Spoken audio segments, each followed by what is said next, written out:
123번째 질문입니다. 화두 참선을 잘하는 방법. 불멸 2권 38페이지 본문입니다. 그렇게 열정적이던 제가 언제부터 화두 참선도 안 하고 오로지 금강경만 읽고 있습니다. 어떻게 하면 예전처럼 다시 화두를 붙잡고 맹렬히 공부하게 될까요? 조언을 해주셨으면 좋겠습니다. 답변입니다. 38페이지 본문입니다. 화두라는 말을 모른다. 그리고 왜 화두를 들어야 하는지도 모른다. 게다가 그것을 설명하는 자도 없고 무조건 들으라는 자만 있다. 화두란 간절하고 절박한 궁극의 궁금증이다. 일생일대의 질문이 하나로 집약되어 목숨을 걸 수 있는 문제여야 한다. 예를 든다면 죽어야 하는데 왜 태어나야 하는가? 매일, 매시간, 매초의 죽음에 대한 두려움, 사라져가는 인생의 촉박감, 재난에 대한 걱정, 상호관계에서 생기는 애증의 갈등, 의식주에 대한 걱정, 늙어가고 병들어가는 걱정이 끊이지 않는데 과연 여기서 얻을 것은 무엇인가? 얻는 것이 있다면 무슨 의미가 있겠는가? 인생이란 무엇인가? 삶이란 무엇인가? 나는 어떤 것인가? 이러한 깊은 궁금증이 없다면 아무리 화두를 들어도 소용없는 일이다. 하고 싶지 않은 숙제를 누가 하겠는가? 그리고 억지로 한다고 숙제한 보람이 있겠는가? 아무런 이익이 있을 수 없다. 시간만 낭비하는 것이다. 마치 유행하는 나팔바지를 나도 입어보고 싶은 마음처럼 불교인들에게 흘러다니는 유행어와 같은 것을 자기도 해보고 싶은 마음으로써 달려든다면 며칠이나 지속되겠는가? 인생살이에 맛이 들려있는 이들은 인생살이에서 벗어나려 하지 않는다. 흡연의 맛이 들린 자는 금연할 방법을 찾지 않을 뿐더러 만약 남들을 따라 시작한다 해도 오래 가지 못하고 중단하게 되어 있는 것이다.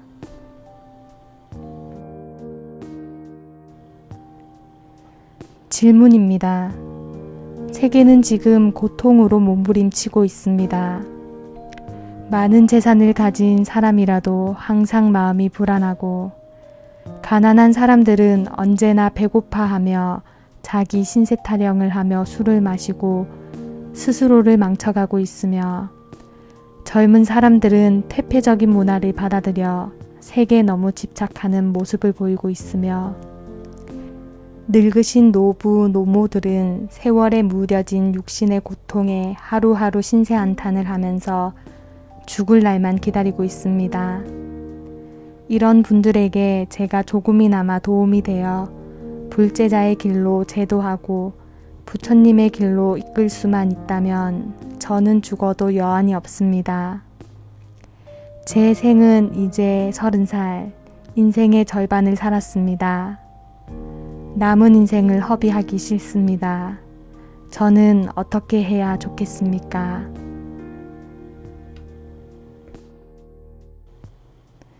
답변입니다. 40페이지 본문입니다. 역시 마찬가지다. 중생이 고통에 시달리는 것은 자기의 해석이며 그들을 구제한다는 것도 스스로의 견해이다. 과연 중생이 무엇인가를 관찰해 본 적이 있는가? 그리고 중생을 구하려고 하는 자기는 무엇인가를 돌아본 적이 있는가? 목숨을 걸고 해결지어야만 할 궁극의 목적이 생겨야 그에 해당되는 과정을 선택할 것이고 결과도 얻게 될 것이다. 이유 없는 출가는 목적 없는 여행을 하는 것이니 곧 방황이 된다. 미물에서 영장류에 이르기까지 태어나서 불안에 떨며 생존 경쟁으로 온갖 고생을 하며 살다가 결국은 누구나 무엇이나 죽어버리고 만다. 세상 전체가 이러한 법칙이니 이것이 곧 진리라는 말일 터인데 어찌 이런 진리가 있는가. 이곳이든 지옥이든 어느 세계를 가든 생사보다 중요하고 궁극적인 과제는 없다. 과연 생사를 벗어나고 싶거나 그것을 해결할 각오가 되었는가? 자기가 그것을 이루어내야만 생사를 벗어나는 해결책을 가져야만 다른 중생도 구할 것이다. 그러나 아직 이 세상의 고통이 무엇인지도 모르는 무명에 취해 있다면 중생구제의 뜻을 둔다 해도 역시 남들과 같은 교만에 지나지 않게 된다. 인생이든 축생이든 그 길을 가는 자는 스스로일 터이니 그 주인공인 자기를 뒤돌아보고 스스로의 불행을 해결하는 것이 무엇보다 중요한 일이다. 중생구제는 다음 일이다. 석가세존께서도 중생구제에 대하여는 성도 후에 결정하신 일이다. 열반에 들 것인가 아니면 중생을 구제할 것인가를. 질문입니다. 생각을 많이 하면 좋은 것입니까? 제가 말하는 생각이란 일종의 의문이라는 것을 먼저 말씀드리고 싶습니다. 아르마리를 하지 말라 하셨지만 저 같은 초심자라면 모든 것에 의문을 가질 수밖에 없습니다. 빗방울이 차창에 떨어질 때 바람이 불면 어떤 빗방울은 날아가 없어지고 어떤 빗방울은 끈질기게 그 자리에 머물러 있습니다. 왜 그래야 하지요? 왜 사람은 밥을 먹고 생활해야 하는지요? 이전까지 힘들었던 제 인생에 이제는 새로운 의문점이 가득하니 제가 제정신인가 아니면 비정상인가 의문이 들 때가 있습니다. 조언의 말씀 부탁드립니다. 그리고 화두란 생각으로 하는 것입니까? 아니면 한 가지 의문점을 가지고 물어나가는 것입니까? 아니면 말꼬리를 잡는 것입니까? 아니면 아무 생각 없이 그냥 하는 것입니까? 답변입니다. 41페이지 본문입니다. 바다가 있다면 파도가 있는 것은 당연한 일이고 허공이 있다면 바람이 있는 것 또한 당연한 일이다. 그러니 정신이 있다면 생각이 있는 것은 당연한 것을 누군가가 설명도 못하면서 스스로의 공색한 답변을 피하려 사념을 버리라고 한 것이다. 사념이 무엇인지 알려준다면 저절로 사념은 사라지는 것을. 사념이란 자타의 사이에서 일어나는 생각을 말한다. 그러나 실제를 보면 사념 자체는 없다. 즉, 생각이란 바람과 같은 것이다. 물질이 아니라는 말이다. 그러므로 사념에서 내려지는 온갖 결정은 그리 큰 의미가 없는 것이다. 마치 허공에서 만들어진 무지개가 아름답지만 머지않아 자취도 없이 사라질 것이기에 중요한 의미를 두지 않는 것과 마찬가지다. 생각이란 놈이 생각하기를 나는 생각이다 라고 해도 바람 같은 생각이지만 나는 사람이다 라고 생각해도 역시 바람 같은 생각일 뿐이다. 이 생각은 이미 허공의 바람처럼 지금이라는 실제적 시간을 스쳐 지나가 영원히 돌아올 수 없으니 사념의 실체는 없다는 것이다. 이런 생각은 사념을 없애는 생각이었으니 사념이라고 볼 수는 없다. 하지만 나와 남 사이에서 사랑하고 증오하는 생각은 밤을 새우게 하고 인생을 걸게 한다. 거기에는 고통과 갈등, 그리고 집착과 질투가 한시도 빠지지 않는다. 즉, 마음이 편할 수가 없다는 말이다.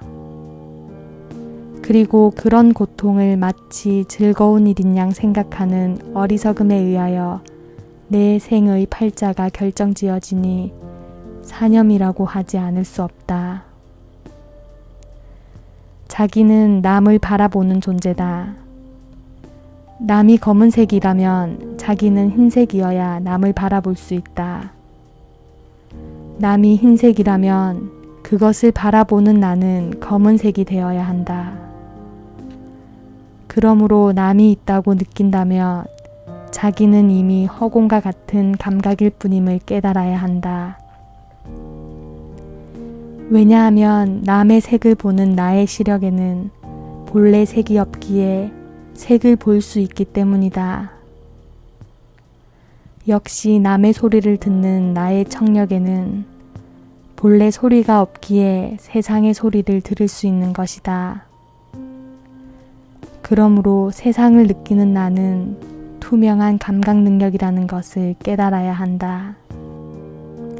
나라는 것은 허공과 다름없는 것이고 허공에 일어나는 모든 일이란 자국도 남지 않는 일이므로 그리 심각할 것은 없다. 이처럼 여러 가지 생각을 하며 의미를 둘 것도 없는 것이 나라는 것의 실체다. 그러나 이러한 생각을 하지 않았다면 나의 존재에 대하여 걱정을 하느라 수없는 사념에 시달릴 것이다. 그러므로 사념과 사유는 차이가 없지 않지만 그 능력은 둘이 아니다. 모두가 생각하는 능력일 뿐이나 그 방향이 다른 것이다.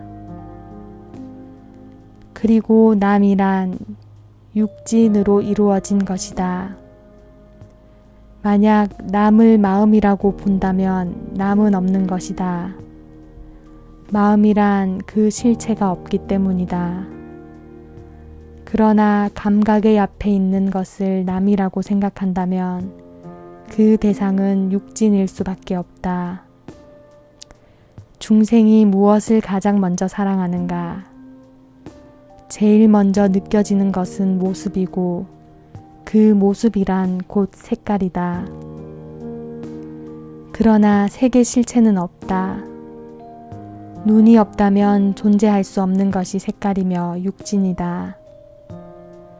항상 감각에 의해서만 존재하게 되는 것이다. 그리고 찰나도 멈추어 있지 않은 것이 육진이다. 변화한다는 말이다. 음식이 상하는 것은 어느 정해진 시간에 이루어진 것이 아니다. 찰나도 쉬지 않고 변하여 결국은 상하는 것이다. 이처럼 세상이라는 육지는 쉼 없이 변화한다. 종전의 것은 사라지고 새로운 것이 드러난다. 이것이 변화인 것이다. 사라진 것은 어디로 사라진 것이고 새롭게 드러난 것은 어디에서 비롯된 것인가? 정오라는 12시 정각은 어디로 사라지고 12시 1초는 어디에서 오는가? 모두가 변화하는 것이므로 실체가 없는 것이다. 과연 자식이란 어느 시간에 존재하는 것인가?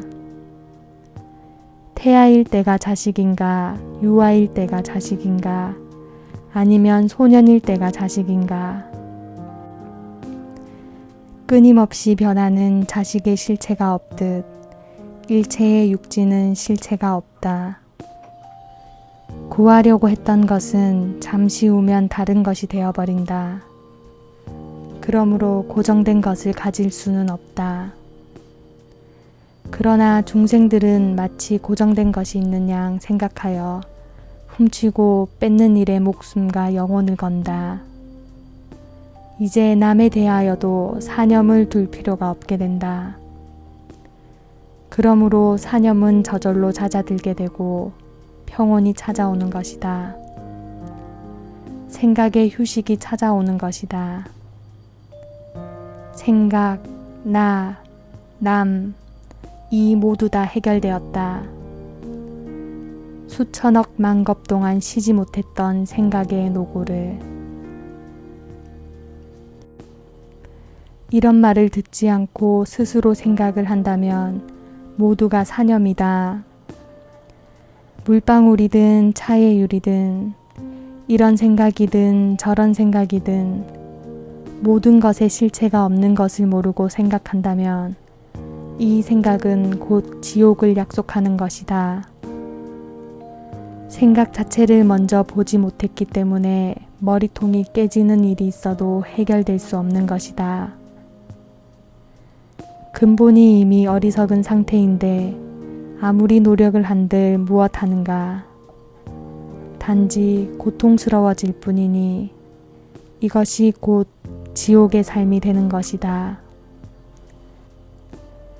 마음만 급하여 방향도 바르게 알지 못한 채 길을 떠난다면 그것보다 어리석은 일이 또 있을 수 있겠는가. 그러나 요즘의 불교는 거의 다 방향 제시를 하지 않는다. 아니, 제시할 수 없다. 간절한 공부를 한 존재가 거의 없기 때문이다. 먹고 살기 위한 수행은 거짓이다. 그런 이들은 스스로의 어리석음을 숨기기 위하여 단지 이룰 수 없는 허망한 이름을 던질 뿐이다. 참선, 화두, 좌선, 천도제, 깨달음, 하심, 수행, 금욕, 보시, 지계, 인욕, 정진, 선정, 반야. 이런 말의 정의는 학승의 최고봉이라고 하는 스님이 쓴 불교 사전에도 분명하지 않다. 참선이란 선정이고 선정이란 참선이다 라는 말처럼 우리 집은 우물 앞에 있고 우물은 우리 집 앞에 있다고 자기 집을 가르쳐 주는 것과 다름없다. 그러므로 불경을 들고 한마디 한마디를 깨달아가는 것이 실제적 화두 참선이 되는 것이다. 왜냐하면 사국의 하나로도 도를 얻을 수 있기 때문이다. 질문입니다. 스님들의 좋은 법문이나 책도 불제자에게 득이 될 수 있고 독이 될 수 있다고 하셨는데 이건 어떠한 이유에서입니까? 해석하는 사람의 차이 때문입니까? 답변입니다. 45페이지 본문입니다. 스님들이 모두 깨달았다면 어찌 깨달은 자를 만나기가 어렵겠는가? 승려란 깨달은 자가 아니고 깨닫기 위하여 수행하는 자를 말하는 것이다. 그리고 그들의 스승은 오직 불경이라는 것을 알아야 한다. 그리고 나머지는 불경의 위대함을 보고 깨달아 불경의 참뜻을 전하는 자라고 해야 할 것이다. 이들이 곧 선지식이다. 그러나 먹이를 구하는 방편으로 선지식 흉내를 내는 자들에게 속으면 배우지 않은 것만 못하다. 교만과 오해로 어리석은 인생을 헛되이 보내게 되기 때문이며 그로 인하여 내 생마저 망치게 되기 때문이다.